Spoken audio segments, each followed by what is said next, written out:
Ya, terima kasih pemirsa Anda masih bersama kami di Apa Kabar Indonesia Siang. Kita memiliki kabar baik nih pemirsa karena ada kabar membanggakan dari UNESCO. Kabar apa nih Nadila? Nah, kebaya ini resmi diakui sebagai warisan dunia dari Indonesia dan ditetapkan sebagai warisan dunia tak benda.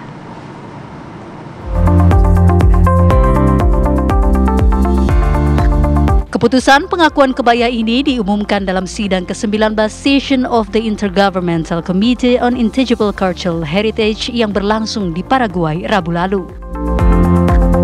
The evaluation body recommends the inscription of the element on the representative list and commends the state parties for a well-prepared file and video that can serve as a good example of multinational files, reflecting the role of living heritage in fostering peace and mutual respect between communities, groups, and individuals from different states. Thank you.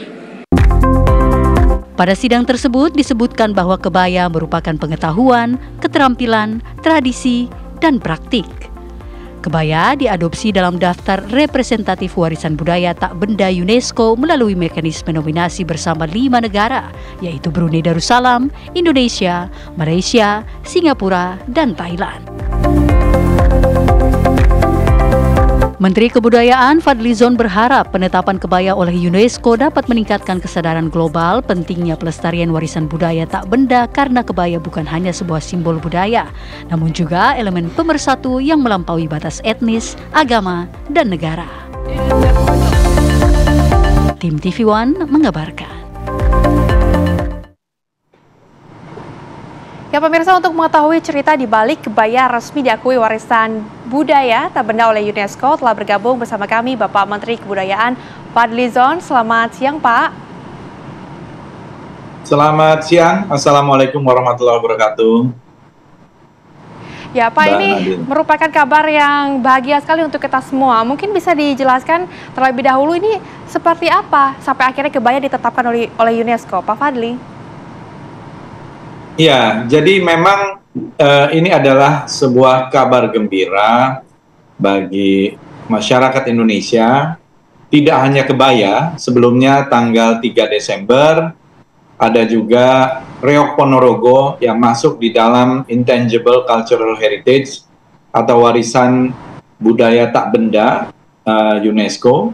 Lalu kemudian tanggal 4 Desember ada juga pengakuan terhadap kolintang dan kebaya gitu ya. Dan kebaya ini kebaya dulu ya, baru kolintang. Nah, kebaya ini adalah satu nominasi multinasional dari beberapa negara, yaitu Indonesia, Malaysia, Brunei Darussalam, kemudian ada Thailand dan Singapura.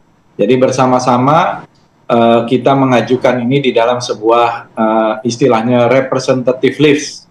Dan kalau kita lihat memang jenis-jenis kebaya di kita ini kan cukup banyak. Sebenarnya di antara 5 negara itu yang varian kebayanya paling banyak adalah Indonesia. Misalnya kebaya Kartini, kebaya Kutu Baru, kebaya Encim, kebaya Sunda, kebaya Melayu, lalu kebaya Batak, kebaya Kerancang, kebaya Lurik, kebaya Jumputan, banyak variannya. Kebaya Bandung, ada juga kebaya Keraton, kebaya Mongondo, kebaya Bali, ya. Jadi kita ini varian kebayanya yang paling beragam di antara negara-negara tetangga kita. Tetapi tentu saya kira karena semangatnya adalah juga sama-sama kita ingin melestarikan, mengembangkan dan memanfaatkan kebaya sebagai bagian dari tradisi yang ada di wilayah Asia Tenggara, ya saya kira ini satu kebersamaan lah bersama-sama negara-negara lain.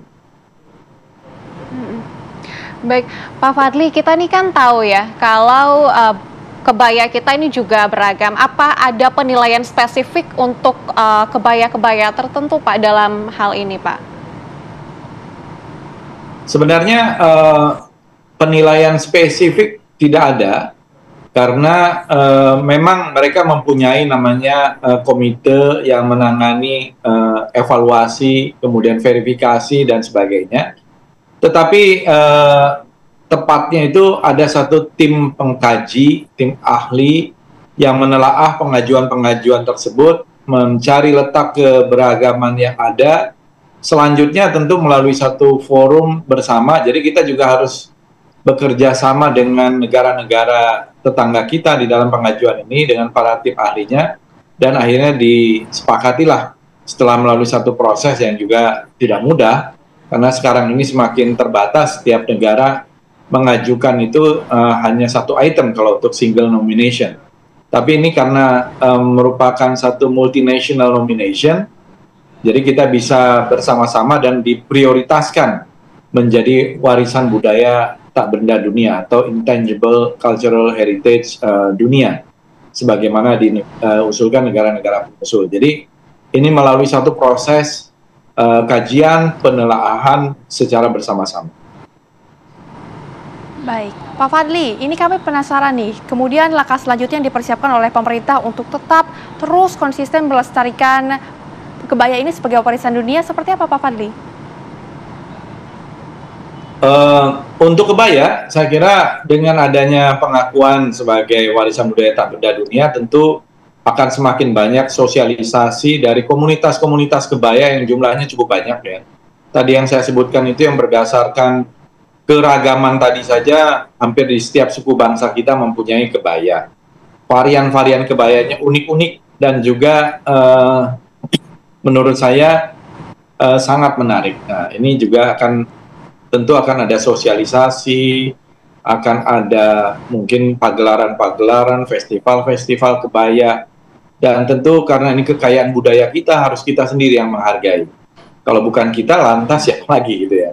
Jadi dengan pengakuan kebaya ini sebagai Intangible Cultural Heritage UNESCO, kita tentu harus mempunyai kewajiban untuk melestarikan dan mengembangkan dan juga memanfaatkan.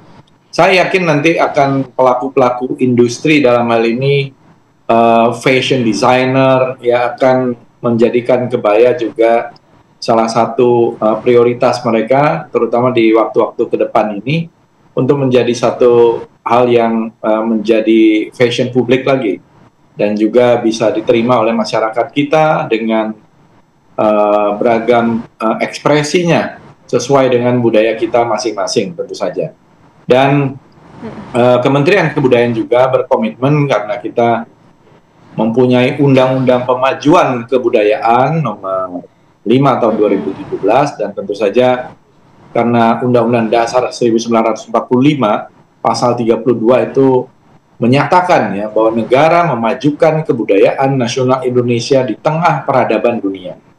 Jadi memang ada perintah konstitusi itu dengan menjamin masyarakatnya, dengan menjamin kebebasan masyarakatnya untuk memelihara dan mengembangkan budayanya masing-masing. Jadi sesuailah ya, kebaya ini harus disosialisasikan, harus dikembangkan, harus dimajukan sesuai dengan perintah konstitusi, sesuai dengan perintah undang-undang pemajuan kebudayaan.